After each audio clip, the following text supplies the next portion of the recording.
reflexionar sobre mis videos de la batalla naval del 21 de mayo, llegué a la conclusión que falta resolver algunas confusiones y mitos tejidos en torno a los hechos de aquel día.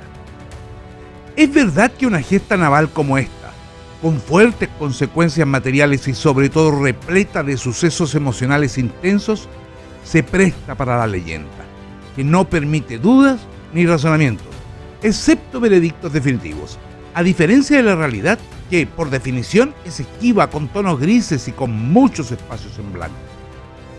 Incluso esos mitos y confusiones han producido múltiples afirmaciones tajantes diciendo que fue combate porque fue en el mar. Otros, que Chile celebra puras derrotas y lo ejemplifican con esta acción de guerra. Prat castigado en Iquique y la Covadonga aniquilando náufragos en Punta Gruesa. Y por otra parte, ¿qué significó para Chile y el Perú? Soy Fabián Berrío Villalón y los invito a esta última travesía náutica, estimulándolos a que lleguen hasta el final, porque recorreré lo que no he dicho de la batalla naval y que pocos conocen, pero que debiéramos conocer. Antes, y como suelo sugerirlo, preparen el café bien cargado, dispónganse por si hay alguna sorpresa y de paso aprovechen de suscribirse y toquen la campanita, que si no fuera por ustedes, estos encuentros con la historia no existirían. Mis agradecimientos a la editorial Tranviares y a la librería virtual Histobellum.cl, que no solo publica y difunde mis libros, sino los de otros autores de la historia militar del mundo, desde su pasado remoto hasta nuestros días. Y, por supuesto, infaltable, las guerras de Chile, entre las cuales la Guerra del Pacífico. Si quieres conocer más y en detalle sobre las guerras de todos los tiempos, o en especial de mis libros sobre la Guerra del Pacífico, ingresa a la librería virtual Histobellum.cl, anota en el cupón de descuento el código DYS15 y obtendrás un 15% de descuento sobre cualquier libro que compres.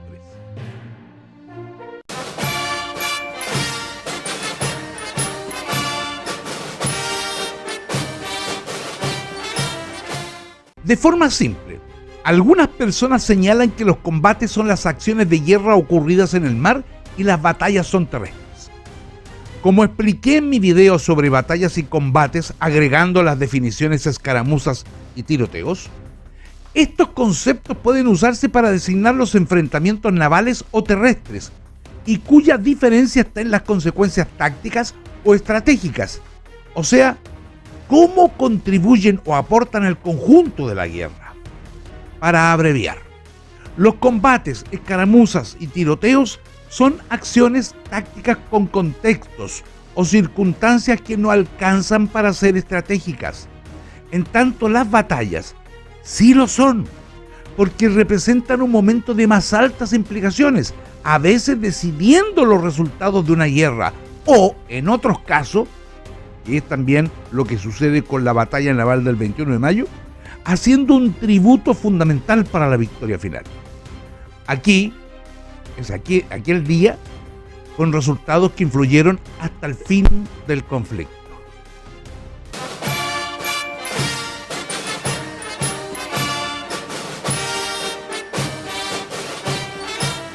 Esta aseveración suele justificarse con dos momentos de la historia de Chile. La batalla, o también llamado desastre de Rancagua, entre el 1 y 2 de octubre de 1814, cuando las tropas proimperiales de un coronel español derrotaron a las fuerzas independentistas al mando de Bernardo O'Higgins, terminando el ciclo de la denominada Patria Vieja e iniciando la Reconquista, es decir, el retorno del poder militar y político del régimen hispano en Chile. Bien puede calificarse como un punto de inflexión o momento trascendental donde todo cambia de rumbo, abriendo un periodo de reflujo o retroceso del proceso revolucionario, aunque también marcando el comienzo de la resistencia interna y externa. Entonces, fue una derrota, claramente, aunque con un pero que nunca comentamos, esto es, que también marcó un perfeccionamiento hacia las luchas que desembocaron en el ciclo de la Patria Nueva. El otro momento es específicamente el combate naval de Iquique, donde el Huáscar hunde a la Esmeralda. Pero esa afirmación no reflexiona lo ocurrido en el combate naval de Punta Gruesa, donde las fuerzas navales peruanas pierden casi el 50% de su flota y casi el 40% de su poder de fuego. O sea, aquí el 21 de mayo hubo una acción táctica que se perdió y otra donde no hubo éxito, y entre ambas constituyen una victoria estratégica en favor de Chile al retrasar el plan naval peruano y destruirse la fragata blindada Independencia, como lo mencioné ya en mis 3 videos anteriores.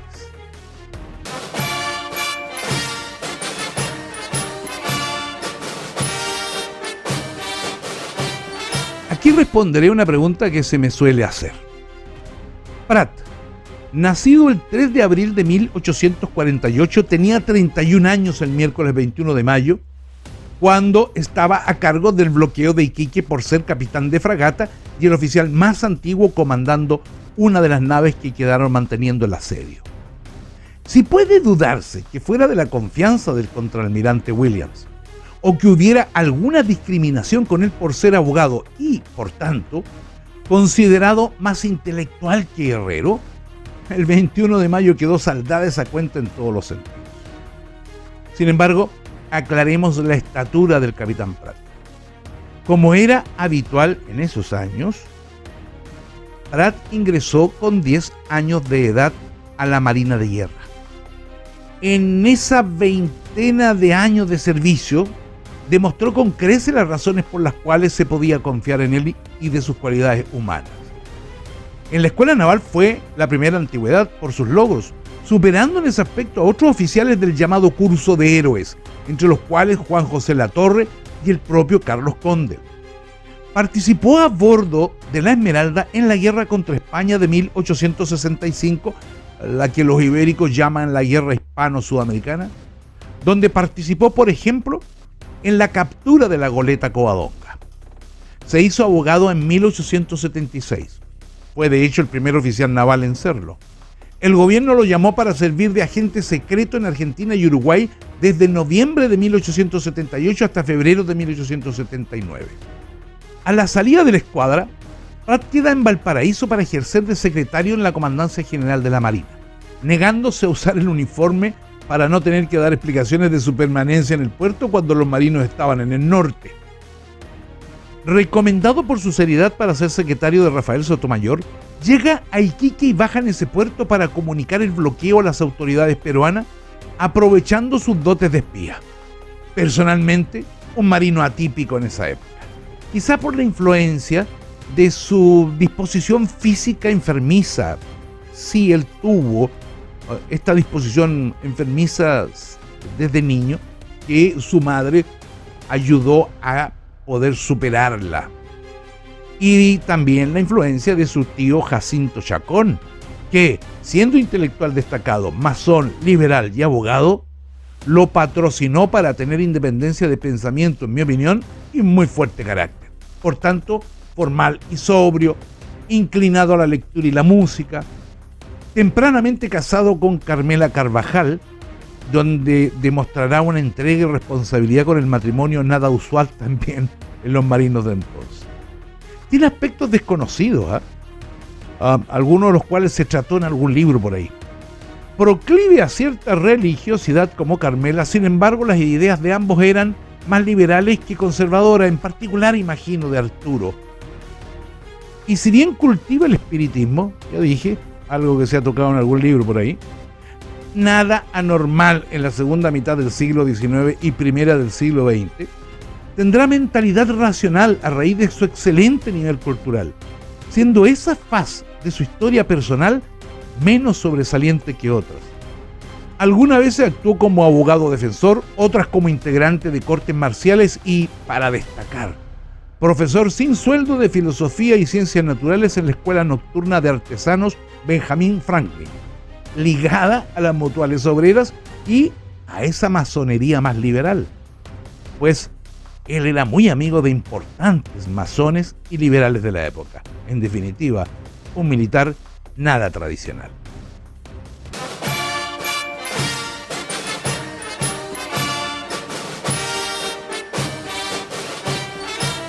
Una interpretación espuria ilegítima y ficticia dada al abordaje de Arturo Prat en el primer espolonazo, dice que el capitán de la Esmeralda habría caído en la cubierta del Huáscar por accidente o involuntariamente, secuela del fuerte cabeceo y balanceo de la nave por el violento golpe de ariete del blindado. No voy a entrar en otras versiones que son aún más ilegítimas.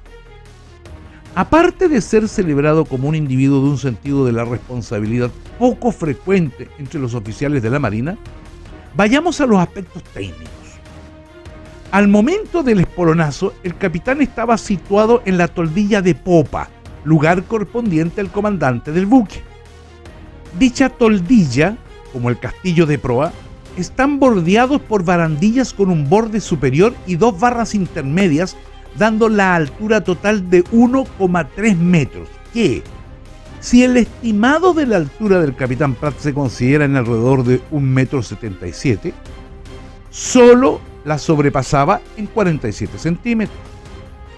La baranda del lado de babor debió ser el lugar escogido por él para sujetarse fuertemente, no caer y para abordar el Huáscar, debiendo esperar solo unos segundos que se calmara lo que había sido después del golpe para posar su pie en la primera barra, alzarse sobre la barandilla y saltar. Anoto además que la Esmeralda tenía un francobordo o distancia entre la línea de flotación y la cubierta de 2 metros 36 centímetros, mayor a la del Huáscar, que tenía 1 metro con 47 centímetros hasta la cubierta baja, pero que si se mide hasta la altura del castillo de proa del blindado, alcanzaba los 2 metros y 10 centímetros, es decir, una diferencia de altura de solo 26 centímetros, que es donde primero salta el capitán Prat. Con estos datos, y resumo, Prat no pudo haber caído, y su única posibilidad para llegar a la proa del Huáscar es haber saltado, como ya hemos descrito antes.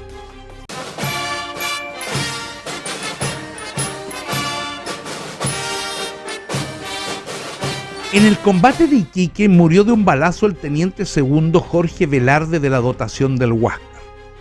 Es la única víctima de esa tripulación y por diversas versiones se responsabiliza al capitán Prat.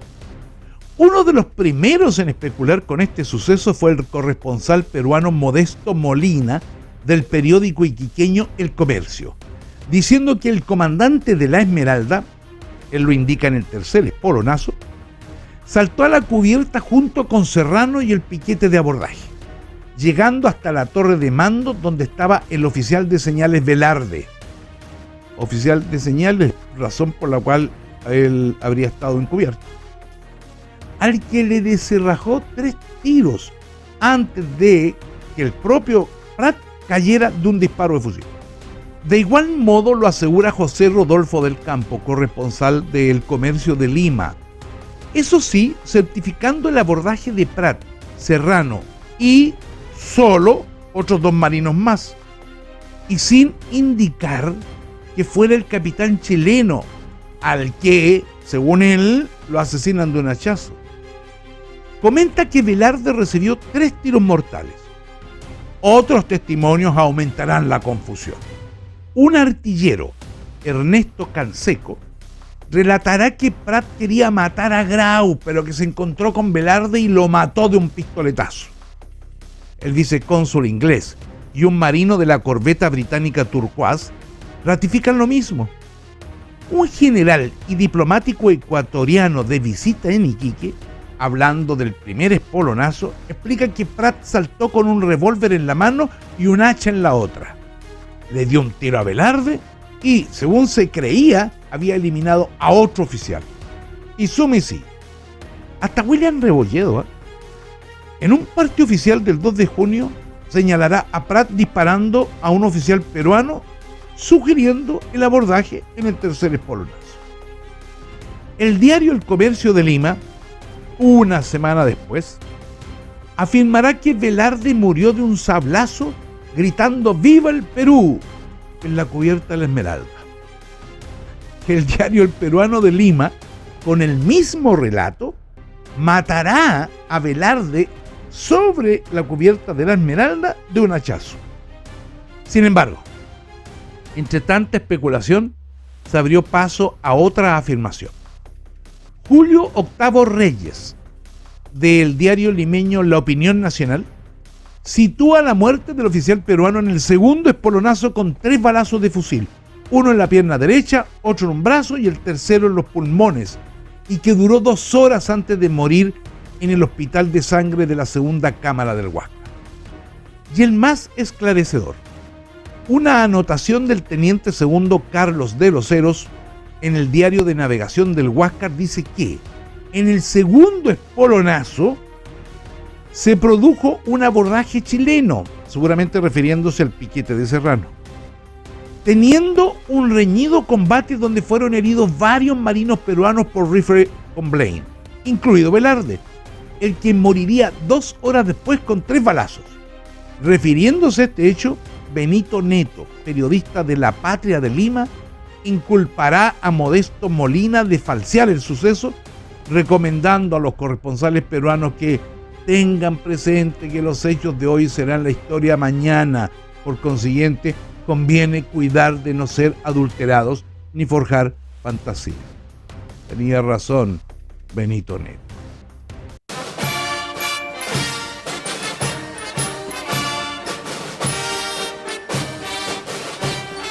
Algunas fuentes peruanas y chilenas señalan que Prat murió de un culatazo o de un machetazo e incluso en la exageración con el sartén de un cocinero. Una lista fantástica por lo artificial para exponer las especulaciones que han vivido los sucesos de la historia de esta batalla. Pero vamos al dato más verídico que conocemos, aunque no del todo certificado, debo dejarlo claro, y que fue expuesto por el autor peruano Emilio Luna Vega y publicado en Lima en 1982. Es el que más se acerca, de algún modo, a lo que efectivamente pudo haber ocurrido. De acuerdo con los hallazgos de sus restos, de los restos de Prat y de testigos, el capitán murió tras un impacto de fusil en la pierna que lo hizo caer de rodillas y, saliendo un marino identificado como Mariano Portales desde la torre de artillería del Huáscar, le descerrajó un balazo en la cabeza provocándole la muerte instantánea. Este dato de Mariano Portales, yo he tenido la ocasión de encontrarme con él en otros libros también y en otras documentaciones. Una de ellas dice que incluso Grau habría querido castigar a Mariano Portales por lo sucedido aquel día en la mañana y que los otros oficiales del Huáscar lo convencieron de no realizarlo porque podría afectar la moral de la tripulación. En fin, quizá esto mismo que estoy relatando nos evita la hipótesis esa de que es un repasado. Es decir, en el Perú se inventó esto de que existen los repasados, es decir, alguien asesinado tras permanecer herido al culminar la acción. Para que no haya confusiones, Prat fue asesinado en un momento de resistencia, arma en la mano y en pleno combate, no semejando a alguien indefenso. Entiendo que este es un punto crítico y es polémico, pero me niego a acomodarlo para que Prat aparezca como víctima justificadora de otros actos posteriores en la Guerra del Pacífico, donde sí hubo crímenes de guerra de ambos lados. Mi punto, a esto que en el Perú se le llama repase, como quizás tratando de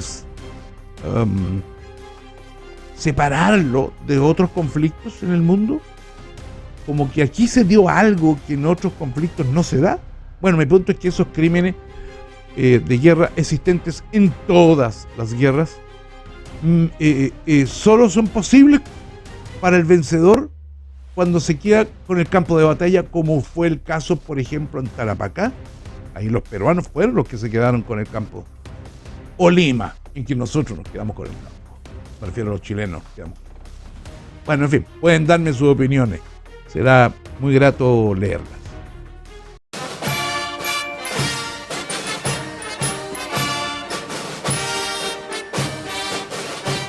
Esta versión tiene un fallo fundamental.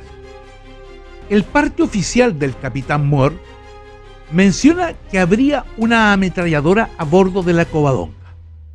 Luego el mito acusó que esta ametralladora habría sido la usada y causante de víctimas caídas al mar tras la destrucción de la fragata blindada Independencia, ya la que se les disparó mientras nadaban hacia la costa para salvarse. Un primer error es que no había ametralladora en la cañonera, aunque Moore bien pudo haberse confundido por lo nutrido de los disparos de fusil. Aún así, de los 5 cuerpos sin vida rescatados, 4 evidencian heridas de fusil. En efecto, ahora el momento en que fueron heridos, eso obviamente no había forma de saberlo. Y uno de esos 5 que murió ahogado. Y Moore no menciona más pérdidas humanas. Por el contrario, señala que muchos marineros se lanzaron al agua corriendo el peligro de ahogarse, por lo cual ordenó de inmediato bajar botes que los rescataran, dando prioridad a los heridos, y que, tras ese esfuerzo, se habría salvado casi toda la dotación, así lo menciona, casi toda la dotación hasta la vuelta del Huáscar, cuando Grau dispuso 3 embarcaciones para sacar de la nave siniestrada a los últimos, casi 20 sobrevivientes, la mayor parte oficiales. Estaba ahí, por ejemplo, el corresponsal del diario limeño José Rodolfo del Campo, el doctor Enrique Basadre y el propio Moore. No anota desaparecidos, que parece que esos 64 desaparecidos serían una versión posterior, ni tampoco anota disparo contra los náufragos o los marinos náufragos del Perú.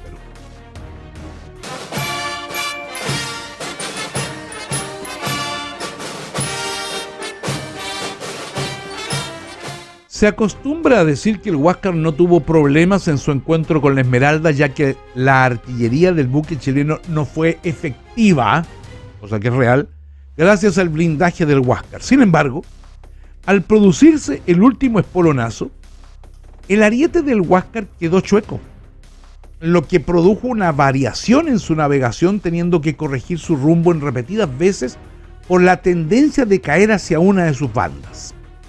Esta situación le trajo consecuencias en la batalla naval de Angamos, ya que, al quedar sin gobierno por averías del timón, tendía a desviarse dando vueltas en círculo, lo que de alguna manera ayudó a la captura, no de manera decisiva, pero colaboró para la captura de aquel día 8 de octubre de 1879 por los blindados chilenos.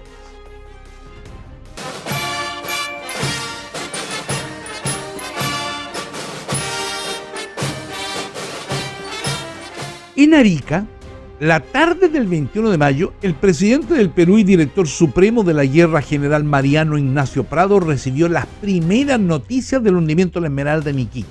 Obviamente, su alegría fue manifiesta, aumentada por la confirmación que recibiera en la mañana del jueves 22 de mayo sobre la victoria del Huáscar sobre la corbeta. Sin embargo, no había culminado el día cuando a las 9 de la noche recibe otra noticia nada satisfactoria y más bien catastrófica. La gloria de la mañana se empañaba con la pérdida de la Independencia. Esa nave primordial que debía operar en conjunto con el Huáscar ya no existía. El 24 de mayo, desde Arica, escribirá al vicepresidente del Perú, general Luis Lapuerta: este funesto acontecimiento, del cual no lamentaremos jamás lo bastante, ha venido a interrumpir el plan que me había propuesto. Y es que ya no cabía luchar por el logro efectivo de cierta hegemonía en las líneas de comunicaciones marítimas.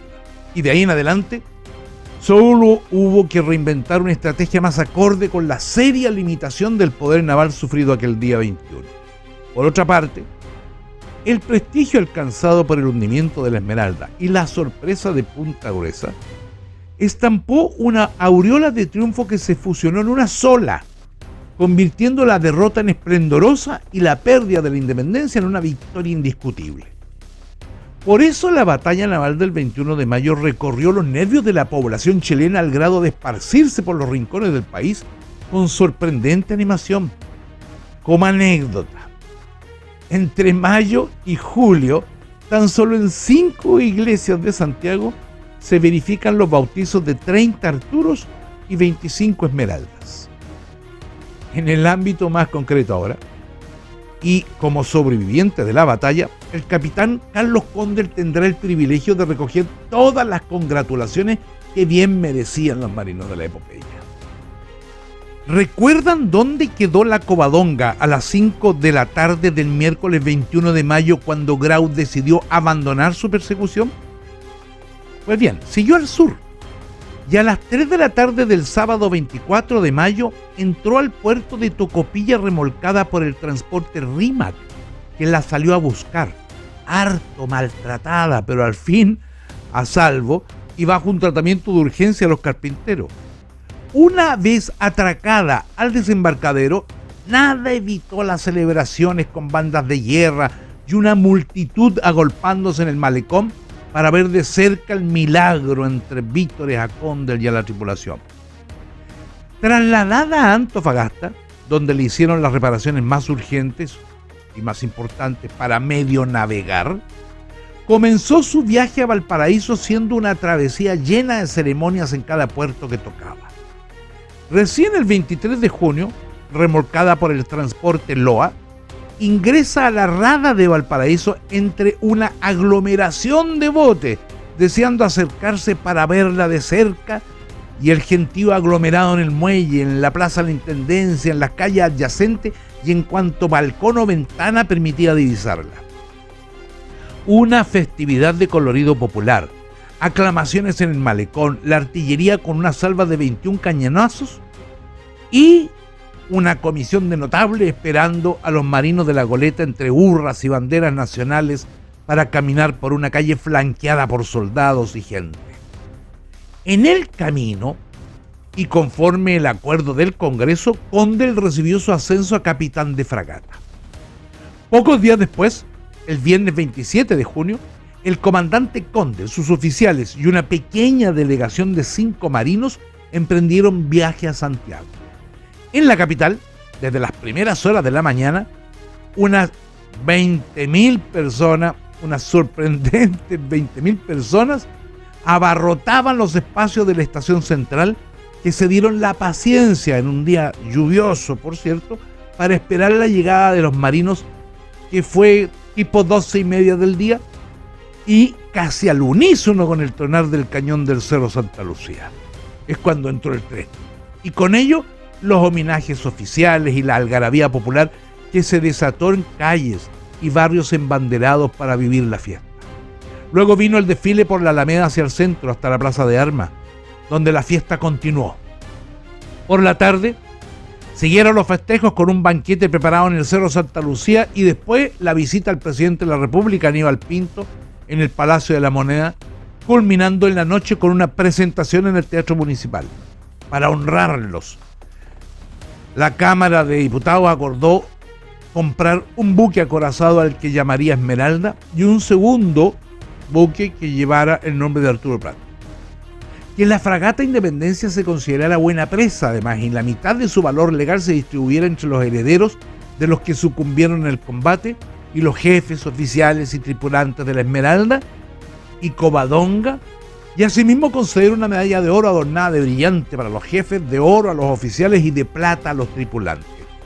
Asimismo, también se apoyó a los 2 hijos del capitán Prat, a los que se le otorgará becas de gracia, y que su esposa Carmela Carvajal tuviera además una subvención anual que, aparte del pago estatal de un patrimonio de 25.000 pesos a cada uno, le concedió a la viuda una pensión vitalicia consistente en una asignación igual a la de un sueldo de vicealmirante activo, y además que los nombres de los caídos en la batalla fueran puestos en la lista mensual como si se hallaran en servicio activo, con 2 grados de ascenso, cuyos sueldos debían ser entregados a sus madres, esposas, hijas o hermanas, según correspondiera.